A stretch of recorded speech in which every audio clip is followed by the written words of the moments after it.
Hello guys, வணக்கம். This is Anbuseelan. இன்னைக்கு நம்ம என்ன பார்க்க போகிறோம் அப்படின்னா, ஒரு இன்ட்ராடே அப்படின்னா என்ன, அதுக்கு என்னென்ன தேவைகள் இருக்குது, நீங்கள் சின்ன பணம் வச்சுருந்தாலே பெருவாரியாக ட்ரேட் எடுக்கலாம், அது எப்படி பண்ணுறது அப்படிங்கிறது தான் என்டையராக இந்த வீடியோவில் பார்க்க போகிறோம். ஸோ பிகினராக இருக்கிறீங்க அப்படின்னா இந்த வீடியோவை ஸ்கிப் பண்ணாமல் முழுமையாக பாருங்கள்.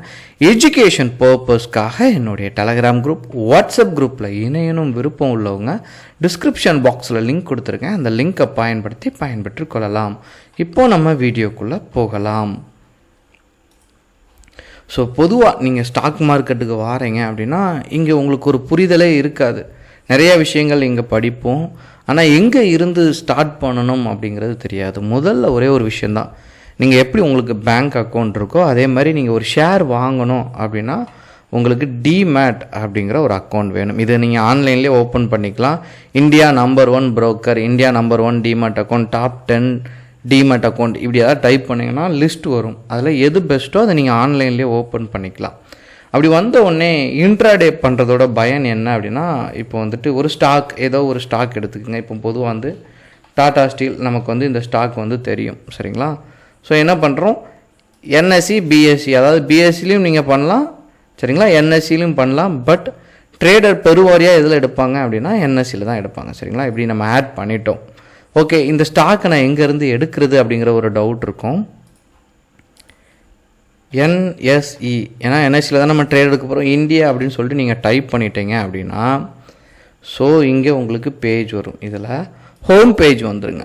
வந்துட்டிங்கன்னா நெஃப்டி 50, நெக்ஸ்ட்டு 50 அப்படின்னு இருக்கும். இல்லை அப்படின்னா மார்க்கெட் டேட்டா, இல்லை வந்தீங்கன்னா இண்டிசஸ் அப்படின்னு இருக்கும், சரிங்களா? இதில் வந்துட்டிங்கன்னா மொத்தம் கிட்டத்தட்ட இப்போ வந்து 2050, 2000க்கு மேலே கம்பெனிஸ் வந்து என்எஸ்சியில் இருக்குது.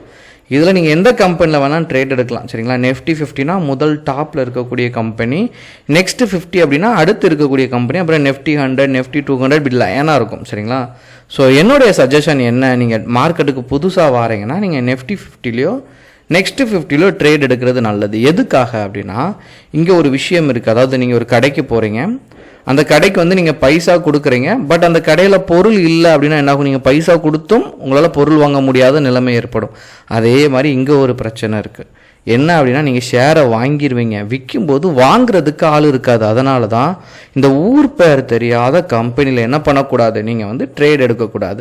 ஸோ பிகினராக நீங்கள் வரும்போதே உங்களுக்கு அந்த மாதிரி பிரச்சனை இருக்குது அப்படின்னா, நீங்கள் ஏதோ ஒரு ஊர் பெயர் தெரியாத கம்பெனியில் ட்ரேட் எடுக்கிறீங்க அப்படின்னா நீங்கள் பெருவாரியான பிரச்சனையை ஃபேஸ் பண்ண வேண்டியிருக்கும். நமக்கு என்ன, ஸ்டாக் மார்க்கெட்டை பற்றி ஒரு பயம் வர ஆரம்பிக்கும். அதனால் வாங்குறதுக்கோ விற்கிறதுக்கோ பிரச்சனை இருக்கக்கூடாது அப்படின்னா நீங்கள் நெஃப்டி 50 ஆர்எல்ஸ் நெக்ஸ்ட் 50ல் ட்ரேட் பண்ணுறது நல்லது, சரிங்களா? இப்போது நெஃப்டி 50ன்னு எடுத்துக்கிட்டிங்கன்னா இதில் டாப் 50 கம்பெனிஸ் இருக்குது, சரிங்களா? இங்கே வந்துட்டு வியூ ஆல், நான் ஃபாஸ்ட்டாக பண்ணுற மாதிரி இருக்கும். ஸோ நீங்கள் இப்போ தான் வர்றதுனால உங்களுக்கு கஷ்டமாக தெரியும். பட் இந்த வீடியோ ஒரு வாட்டி இல்லை, இன்னொரு வாட்டி பார்க்குறது கூட கொஞ்சம் நல்லது தான். ஸோ இதில் நிறையா கம்பெனிஸ் இருக்குது, 50 கம்பெனிஸ் இருக்குது, சரிங்களா? ஸோ நீங்கள் இதில் எதில் வேணாலுமே நீங்கள் ட்ரேட் எடுத்துக்கலாம், சரிங்களா? ஸோ அதனால தான் நான் உங்களுக்கு என்ன பண்ணேன் அப்படின்னா டாடா ஸ்டீல் அப்படிங்கிற ஒரு கம்பெனியை ஆட் பண்ணேன். இதனுடைய ஷேர் வேல்யூ, சரி ஓகே, உங்களுக்கு புரிதலுக்காக இதில் இருந்தே நான் ஒரு ஷேரை எடுக்கிறேன், சரிங்களா? ஓப்பன், ஹை, லோ அப்படிங்கிற வேல்யூஸில் இருக்குது, சரிங்களா? எப்போதுமே நீங்கள் பார்க்கக்கூடியது எதில் பார்க்கணும் அப்படின்னா இந்த ப்ரீவியஸ் க்ளோஸ் அப்படிங்கிறத கொஞ்சம் பார்த்துக்கணும், சரிங்களா? இப்போது நான் என்ன பண்ணுறேன், எஸ்பிஐஎன் எல்லாத்துக்கும் ஃபேவராக தெரியும், ஸ்டேட் பேங்க். நான் என்ன பண்ணுறேன், அதை காப்பி பண்ணுறேன். அதை அப்படியே நான் என்ன பண்ணுறேன், டிமேட் அக்கௌண்ட்டில் நான் என்ன பண்ணுறேன், ஆட் பண்ணுறேன். இப்போ நீங்கள் பார்த்தீங்கன்னா 743.40 காசில் இருக்குது. எல்டிபி அப்படின்ட்டு இருக்கா, அந்த 743 இந்த ஃபிகரை கூட நீங்கள் எடுத்துக்கலாம், சரிங்களா? ஸோ இப்போ என்ன பண்ணுங்க அப்படின்னா, இப்போ நான் இந்த ஷேரை வாங்கணும், சரிங்களா? அதாவது இன்ட்ராடேயில் 2 ஸ்பெஷாலிட்டி இருக்குது. ஒன்று என்ன அப்படின்னா, உங்களுக்கு இப்போ பொதுவாக என்ன தெரியும், இந்த ஷேர் வந்து 743லேருந்து மேலே போகுமா அப்படிங்கிறத நம்ம கணிப்போம், சரிங்களா? எப்போதுமே வந்து எஸ்பிஐன் மேலேயே போய்கிட்டு இருக்க போகிறது கிடையாது. ஒரு நாள் என்ன ஆகும், கீழே சரியும், சரிங்களா? அப்படி சரியும் போது 743லேருந்து கீழே சரியும் அப்படின்னு நீங்கள் கணிச்சிட்டீங்க அப்படின்னா நீங்கள் என்ன பண்ணலாம், இன்ட்ராடேயை பொறுத்த மட்டும் இந்த ஷேரை நீங்கள் என்ன பண்ணலாம், டைரெக்டாக செல் பண்ணலாம். இப்போ இன்ட்ராடே அப்படின்னு இருக்கா, இங்கே நீங்கள் கிளிக் பண்ணிவிட்டு நீங்கள் செல்லுன்னு கொடுத்தா ஆகும். லைவ் மார்க்கெட்டில் பண்ணி பாருங்கள், சரிங்களா? நீங்கள் டைரெக்டாக செல் கொடுத்தா செல் ஆகும். 743லேருந்து கீழே சரியும் போது, சரிங்களா? கீழே சரியும் போது நீங்கள் என்ன பண்ணணும், 740 போயிட்டு திரும்ப ஒரு பை பண்ணிங்க அப்படின்னா உங்களுக்கு 3 ரூபாய் லாபத்தில் இருக்கும். ஸோ கீழே போய் நீங்கள் பை பண்ணணும் என்ன குவான்டிட்டியோ. இது ஃபர்ஸ்ட் விஷயம். ரெண்டாவது என்ன அப்படின்னா, இது ரொம்ப முக்கியமானது. இப்போ உங்கள் கையில் 1 லட்ச ரூபா இருக்குது அப்படின்னா நீங்கள் என்ன பண்ணலாம் அப்படின்னா 5 லட்ச ரூபாய்க்கு ட்ரேட் எடுக்கலாம். சரிங்களா? இப்போ நீங்கள் பார்த்தீங்க அப்படின்னா, இப்போ இந்த டாடா ஸ்டீல் எடுத்துப்போம். சரிங்களா? இந்த ஷேரை வாங்குறதுக்கு 141 ரூபா தேவைப்படுது. சரிங்களா? ஆனால் இன்ட்ராடே அப்படின்னு கிளிக் பண்ணிங்கன்னா இந்த ஷேரை வாங்குறதுக்கு உங்களுக்கு எவ்வளோ தேவைப்படுது? 28.24, 5 மடங்கு இருக்கும். அதாவது இங்கே நான் என்ன பண்ணியிருக்கேன், 28.24. சரிங்களா? அப்புறம் என்ன பண்ணுறேன், 5 போட்டு ஆன்சர் எடுத்தால் என்ன வருது, 141.2ன்னு வருதா. இங்கே நீங்கள் பார்த்தீங்கன்னா 141.20 பைசான் இருக்கா. ஸோ 5 மடங்கு உங்களுக்கு என்ன பண்ணுவாங்க, நீங்கள் 1 லட்ச ரூபா வச்சுருந்தா 5 லட்ச ரூபாய்க்கு ட்ரேட் எடுக்கலாம். சரிங்களா?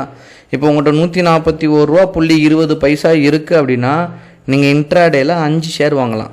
சரிங்களா? ஸோ அன்னைக்கான ரிஸ்க் ரிவார்டாக கால்குலேட் பண்ணியிருப்பாங்க. உங்களுக்கு ஒரு கேள்வி வரும், சார் ஒரு நாள் இவ்வளோ ஷேருமே கீழே சரிஞ்சிருமா, ஒரே நாளில் நிறையா லாஸ் ஆயிடுச்சு, நான் 1 லட்ச ரூபா போட்டு 5 லட்ச ரூபாய்க்கு வாங்கினேன், பட் 4 லட்ச ரூபா 4,50,000 ரூபா லாஸ் வந்துருச்சு அப்படிலாம் உங்களுக்கு கேள்வி வரும். அப்படியெல்லாம் ஆகாது, முதல்ல மாதிரி கிடையாது. சரிங்களா? இப்போ ஸ்டாக் மார்க்கெட் நிறையா ரூல்ஸ் இருக்குது, ஒரு ஷேர் அப்படியெல்லாம் சரியாது. இந்த ரிஸ்க் ரிவார்டெல்லாம் கால்குலேட் பண்ணி தான் உங்களுக்கு அந்த லிவரேஜ் அப்படிங்கிறது தான் கொடுத்துருக்காங்க. முதல்லலாம் உங்களுக்கு நிறைய எக்ஸ் இருந்துச்சு, இப்போ 5x சொல்கிறாங்கல்ல, இதுக்கு முன்னாடி 20x இருந்துச்சு. செல்ல புரோக்கர்ஸ் முன்னாடியெல்லாம் 100x அந்த மாதிரிலாம் கொடுத்துருக்குறாங்க. சரிங்களா? இப்போவும் செபி நிறையா ரூல்ஸ் அண்ட் ரெகுலேஷன் போட்டு என்ன ஆகிருக்கு அப்படின்னா, ஷேருக்கு இப்படி தான் நீங்கள் பண்ணணும் அப்படிங்கிற ஒரு வரமுறை இருக்குது. இப்போதைக்கு எல்லா டிமேட்லையும் நீங்கள் 5x என்ன பண்ணலாம், யூஸ் பண்ணிக்கலாம். உங்களுக்கு ஏதாவது டவுட் இருக்குன்னா கமெண்ட் பாக்ஸில் உங்களுடைய கமெண்ட்டை தெரிவிங்க. Okay guys, thank you so much for வாட்சிங் this video. Tata, bye, see you.